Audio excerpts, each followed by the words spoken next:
Hi, I'm Dr. Jason J. Campbell, and I want to thank you for taking the time to watch my videos.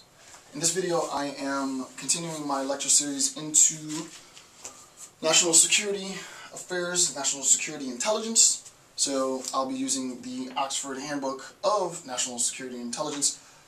Amazingly good resources.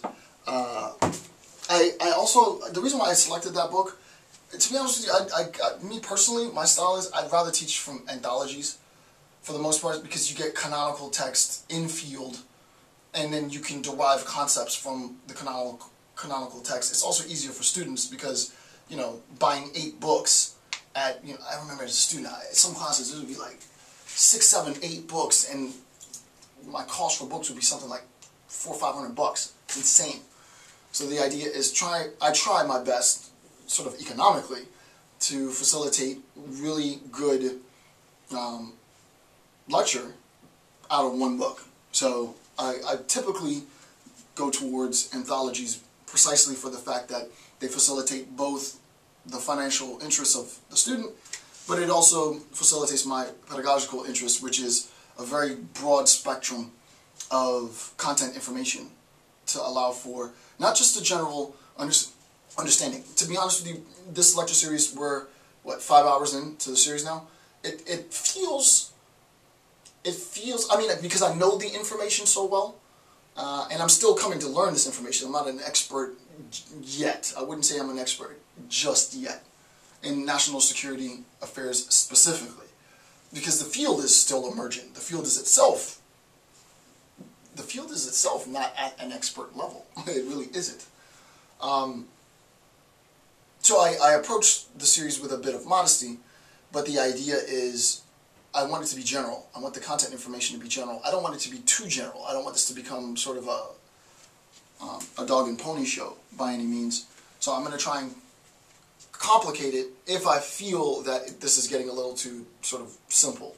Right? The idea is I know that this is a public lecture, but the type of student that you are watching me now, 5 hours in, I would imagine that you expect a little bit more rigor in the lecture. So I'm going to try and step it up a little bit, and we will definitely change pace in section 2. In section 2, always things get a little bit deeper. So it won't be as much of the. It's still going to be increasingly general, increasingly abstract as normal, but the idea is the level of abstraction is going to be significantly different in this section. I'm just letting you know now. This is not a doomsday thing or, oh, you're not going to be able to follow along. It's not that at all. But the level of abstraction is going to be significantly deeper than in the previous 5 hours. Okay, so with that, let's begin. This is National Security Intelligence.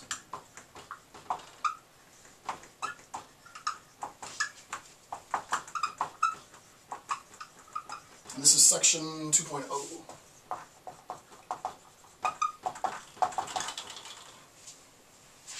Okay, this is coming from the section, well, you can see it there, Theories of Intelligence. It comes out of the book, page 43 through 58. This is Peter Gill's analysis. This is a direct, my interpretation and my sort of notes on his primary work. So, the purpose of intelligence theories.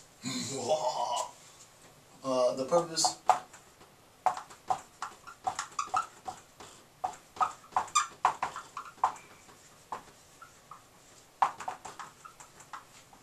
See, this is why I said it's going to get deeper, because I like theory. Theory is what I do. Theories what I like. Theories is a lower sort of rank on the rung of conceptual ideas than ideology, which is the big dog. But I do like theory, and we'll work that theory up to ideology later in time, later in history. We'll come about that realization. Right now, we're not there. Right? The purpose of intelligence theories. Number 1. To develop practical application. I would say period, full stop right there. Right? To develop practical application that contribute to agency's core mandate, the protection of national security. It's about theory. This is absolutely essential. Right? Theory is in place so that we can take abstract concepts and apply these concepts to real-world systems, real-world functionings for real-world outcomes. We want to be able to have a theory in place of national intelligence, and that theory have the sort of narrative structure that any good book might have. There's an introduction of the dilemma, a problem. There is an escalation, theoretically, of the problem. There are mechanisms in place, systemically, that can address the problem. Those mechanisms that are in place are themselves justified internally by the logical coherence. That logical coherence that justifies those regulatory aspects of the theory are put into place to resolve any systemic threat. So we need to recognize that in terms of application. Now, I'm going to take it deeper than the author took it, right? No offense to the author, but by practical application, the author presupposes real-world application. This is not explicit, and this is not a check on the author at all. But the idea is we need practical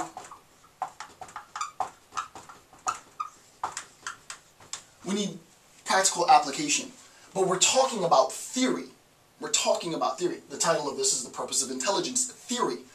It is not enough. It is not sufficient. It's necessary, but it's not sufficient to say that, number one, this practical application is merely real-world application. That's not enough.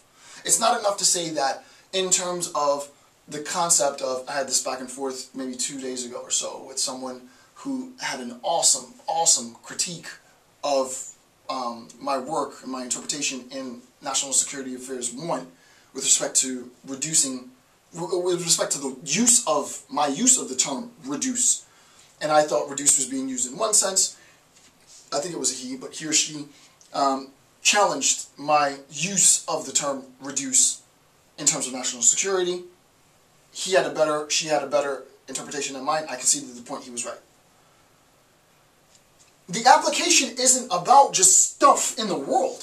The application is about the internal consistency of my assumptions, of the system itself. The theory is a very extremely complex interrelation of ideas. But those ideas, the application of logic to those ideas needs to be validated internally, systemically. If it's not validated internally, systemically, and I feel like I am going too deep too quick. I hope I'm not. I said I was going to get deep, but it was just like, shh, so just jump right in. Sorry, if the pool's a little too cold, I should have warmed it up. But to just carry this line of thought, and then I'll explain it. If the internal consistency of the theory, the developing, the emerging theory on national security affairs isn't itself logically sound, then all of the application that it applies in the world is going to be crap. It's going to be, it could have been better. Why? Because your theory is weak. Weak theory leads to weak practice. Similarly, everyone will tell you, the weaker your information, the more ambiguous your information, the more you rely on luck, the less you rely on skill. I am not the type of person that wants to rely on luck. I use luck. I consider myself a tremendously lucky person. However, I don't live my life in accordance with luck. I live my life in accordance with skill.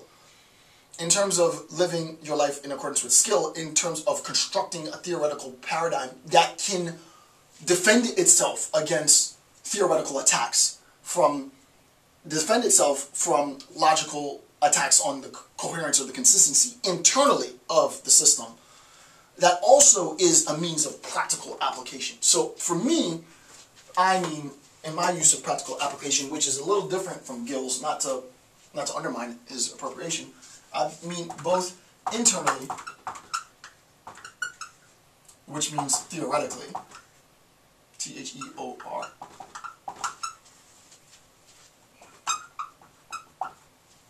and externally, which is what he means specifically, which is application of theory to the world, right? The application of theory to the world, right? The application of theory to the world. So let me give you a super simple example. I always say I'm not going to give examples in this series because I understand what it is that I'm lecturing on here. So I have to be very careful in it's not easy, first of all, to construct this lecture. It's also not easy to make sure that you don't cross a line in presenting this lecture, which I'm confident I won't. So here's a very boring, mundane example. You take